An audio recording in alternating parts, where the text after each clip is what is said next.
So hello viewers, I hope you all are doing good. So आज हम लोग इस वीडियो में हमारे star students Maurya and Samar दोनों के साथ कुछ अच्छा सा हेल्दी सा इंटरेक्शन करेंगे और जानते हैं उनके व्यूज़, उनकी एजुकेशनल जर्नी कैसी चल रही है उसके बारे में। तो मेरा सबसे पहला क्वेश्चन है कि आप दोनों हमारे व्यूवर्स को अपने आप को इंट्रोड्यूस कर दीजिए। Okay, starting with Maurya, introduce yourself please. My self Maurya Patel और मैं 9th से फिनिक्स के साथ एसोसिएटेड हूँ। 10th में मैंने 99.98 पेयर सिक्योर करे थे और करेंटली मैं JEE 2025 की जर्नी फिनिक्स के साथ परस्यू कर रहा हूँ। मैं आपको ये बता दूं कि मौर्य हमारे गुजरात टॉपर थे, गुजरात सेकेंड थे in our class grade 10th examination. Now Samarth, please introduce yourself. भाई सेल्फ समर लाटिया, मैं फिनिक्स में 10 से पढ़ रहा हूँ और मेरा फिनिक्स का रिजल्ट बहुत अच्छा आया था। मेरे परसेंटाइल 99.79 थे। इस सो आप लोग ने अपनी जैसे हम कह सकते हैं 11th-12th की जर्नी के लिए साइंस परस्यू किया। तो सबसे पहले तो ये सबसे इम्पोर्टेंट बात है कि यू हैव टू ज़माने के साथ चलना बहुत ज़रूरी है ना। तो साइंस परस्यू करना हर बच्चे के लिए अभी आज के ज़माने में हम कह सकते हैं कि ऑलमोस्ट कंपलसरी हो गया है ना। तो अभी मेरा क्वेश्चन आपको ये रहेगा कि how important it is to take a decision to choose an institution. First of all अगर बात की जाए JEE जैसे नेशनल लेवल एंट्रेंस एग्जामिनेशन की, तो इसके लिए काफ़ी इंपॉर्टेंट होता है प्रॉपर प्लानिंग, एग्जीक्यूशन और एक इंस्टीट्यूशन का होना काफ़ी इंपॉर्टेंट होता है जो हमारे साथ मैनेज करे ये सब। सो मैंने फिनिक्स में 11th और 12th इसलिए परस्यू करा क्योंकि यहाँ पे एक ईयरली प्लानर जो हमें देता है वो हमारे टाइम वेस्ट होने से बचता है। क्योंकि मैं अकेला नहीं, काफ़ी सारे JEE एस्पिरेंट्स फेस करते हैं प्रॉब्लम कि उनका टाइम वेस्ट हो रहा है, रॉन्ग जगह यूटिलाइज हो रहा है, जिसकी वजह से उनकी क्वालिटी प्रिपरेशन नहीं होती और उसका इम्पैक्ट लास्ट में जाके मिलता है उन लोगों को। सो पूरा प्रॉपर प्लानिंग फॉलो करने के बाद 11th में हमें अभी रियलाइज़ हो रहा है कि ये कितना एडवांटेज दे रहा है हमें और अभी कितना स्मूथली चल रहा है सब। डेफिनेटली, जैसे समर्थ हमने भी देखा है कि नीट एग्जामिनेशन में बच्चे से कहते हैं हमारा 11th बर्बाद हो गया पूरा, है ना। तो how important a planner is for NEET aspirants. For the NEET first of all consistent रहना बहुत ज़रूरी है। इसके लिए हमारे मतलब फिनिक्स में एक चीज़ बहुत बढ़िया है कि हमें घर पे जाके सोचना नहीं पड़ता कि हमें क्या पढ़ना है। इधर से जो टेस्ट शेड्यूल है वो इतना मॉडिफाइड है कि हमें घर पे जाके टाइम वेस्ट करने की ज़रूरत नहीं है। पहले से ही फिक्स होता है कि घर पे जाके क्या पढ़ना है। और यहाँ की जो टेस्ट सीरीज़ है उसमें दोनों नीट के लिए और गुड सेट के लिए हमें पहले से ही टेस्ट शेड्यूल फिक्स है, तो हम उसकी तरह से डायरेक्ट प्रिपेयर कर सकते हैं। घर पे जाके ज़्यादा सोचना नहीं पड़ता। ट्रू ट्रू, है ना। तो प्लानर सही में जैसे एक सेइंग है कि if you plan something then the probability of achieving it is always increased, right. तो अभी मेरा नेक्स्ट क्वेश्चन है आप लोग से कि जैसे आप लोग कॉम्पिटिटिव एग्जामिनेशन के लिए प्रिपेयर कर रहे हो, कितना इम्पोर्टेंट है एक बच्चे के लिए अच्छा कॉम्पिटिटिव कल्चर का होना। एक इंस्टीट्यूशन में कॉम्पिटिटिव कल्चर होना कितना इम्पोर्टेंट है? कॉम्पिटिटिव कल्चर काफ़ी इम्पोर्टेंट रहता है कॉम्पिटिटिव एग्ज़ाम्स के प्रिपरेशन के लिए, क्योंकि कई जगह पे कई इंस्टीट्यूशन स्कूल्स में ऐसा होता है कि एक ही स्टूडेंट हमेशा टॉप आता है, जिसकी वजह से उसका रिज़ल्ट स्कूल में तो आ जाता है पर फाइनल एग्जामिनेशन में काफ़ी लो आता है या फिर वो अच्छा स्कोर नहीं कर पाता। पर यहाँ पे फिनिक्स में आजू बाजू के स्कूल्स के या फिर काफ़ी दूर दूर से भी बच्चे आते हैं पढ़ने के लिए और यहाँ पे काफ़ी हेल्दी कंपटीशन होता है, क्योंकि कंपटीशन बिटवीन टॉपर्स इतना ज़्यादा होता है कि कभी भी कोई बच्चा कंसिस्टेंट फर्स्ट रैंक नहीं लाता। True true, very true. और काफ़ी हार्ड होता है फर्स्ट रैंक लाने के लिए। फिर जब ये सब टेस्ट के बाद हमारे टॉपर्स मीट होता है तो वहाँ पे नए नए टॉपर्स जो आते हैं उनकी हमें क्या स्ट्रैटेजीज़ हमको स्टडी स्ट्रैटेजीज़ मिलती है, उन्होंने कैसे प्रिपेयर करा। तो इस वजह से काफ़ी हेल्दी डिस्कशन भी होता है हमारा और हमें भी काफ़ी टिप्स मिलती है, गाइडेंस मिलती है। यस, मतलब देर इज़ अ सेइंग कि you are an average of 5 person you hang around with.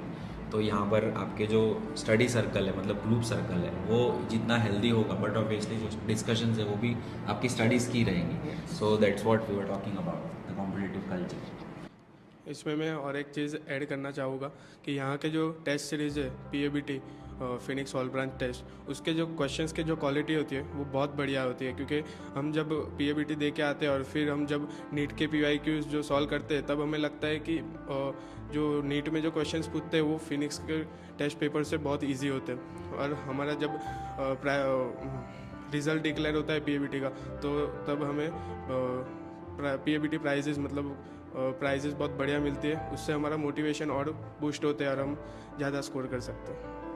Yes definitely Samarth. Prices तो क्या होता है कि एक मोटिवेशन फैक्टर हमेशा रहता ही है, और MD सर हमेशा इसमें बिलीव करते हैं कि अगर बच्चे को मोटिवेटेड रखोगे तो ज़्यादा से ज़्यादा वो आपको आउटपुट देगा।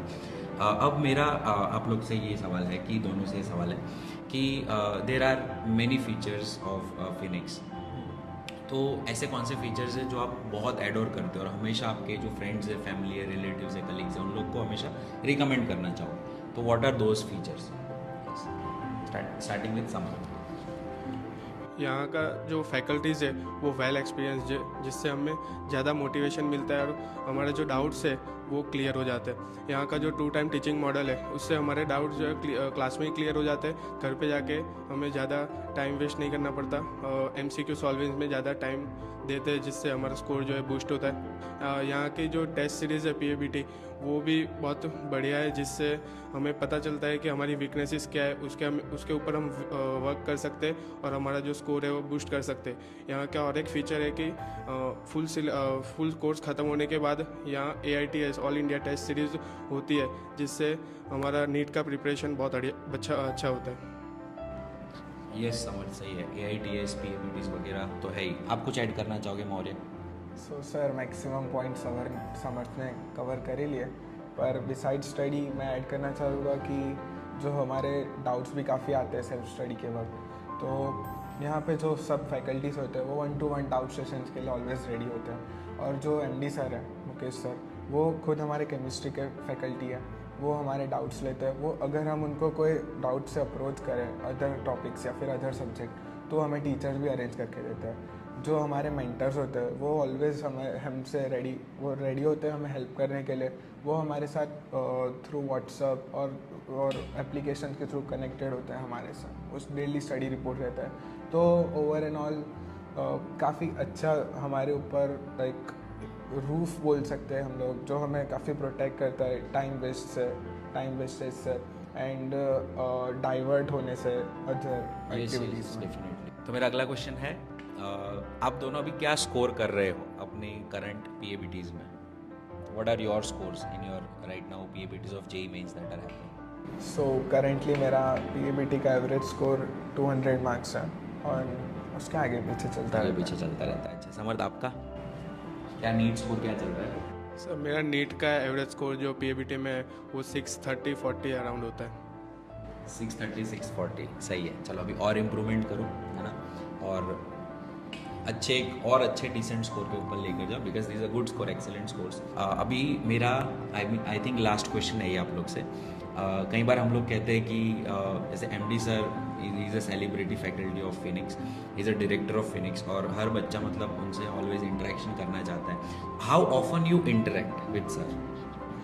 सो MD सर तो हमारे केमिस्ट्री के फैकल्टी है, उनका तो रेगुलर लेक्चर आता ही रहता है। तो वो ड्यूरिंग लेक्चर भी हमें मोटिवेट करता है, और कभी कभी लेक्चर के बीच में भी मतलब वो हमें किसी को एग्ज़ाम्पल देके या फिर वो खुद हमको समझाते हैं थ्रू एन एग्ज़ाम्पल कि कैसे ये चीज़ करने से क्या नुकसान होते हैं और इसको कैसे प्रिवेंट कर सकते हैं। जैसे मैंने एक बार MD सर से मैंने पूछा था कि ऐसे मतलब मेरी प्रॉब्लम नहीं है, पर काफ़ी एस्पिरेंट्स की ये प्रॉब्लम रहती है कि वो क्वेश्चन में एग्ज़ाम में इजी क्वेश्चन से कि काफ़ी एक्साइट हो जाते हैं, और फिर उसके चक्कर में बाकी के क्वेश्चंस भी रॉन्ग हो जाते हैं, काफ़ी सिली मिस्टेक्स होते हैं। तो ऐसे मेरे बहुत सारे मार्क्स डिडक्ट हो गए थे। तो मैंने MD सर से पूछा कि सर इसको मैं कैसे प्रिवेंट कर सकता हूँ। तो सर ने बोला बेटा तू मेडिटेट कर।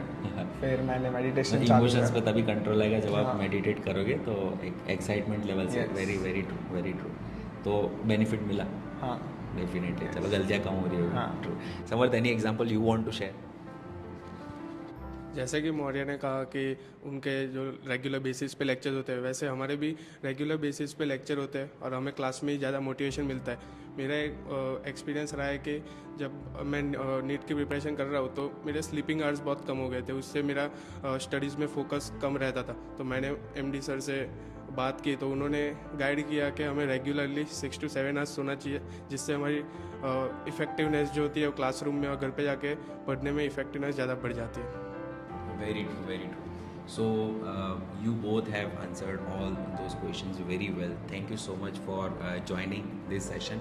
क्योंकि ये सेशन से काफ़ी सारे बच्चे बेनिफिट होंगे, हम उनके डिसीजन मेकिंग में उनको हेल्प कर पाएंगे, right? So thank you so much and I wish you all the best for all upcoming exams and और हम ऐसे और इंटरेक्शन सेशन करें, ऐसी मेरी तो बहुत इच्छा है। तो हम लोग गाइडेंस के वे में भी, जैसे जेई गाइडेंस हो गया, नीट गाइडेंस हो गया, वैसे भी हम हमारे ऑडियंस से कनेक्टेड रहेंगे और डेफिनेटली जब आप अच्छा स्कोर करोगे तब हम वापस एक अच्छे से इंटरव्यू के लिए भी मिलेंगे definitely. So all the best both of you, thank you so much for joining, thank you so much to all our viewers for giving your time, don't forget to thumbs up.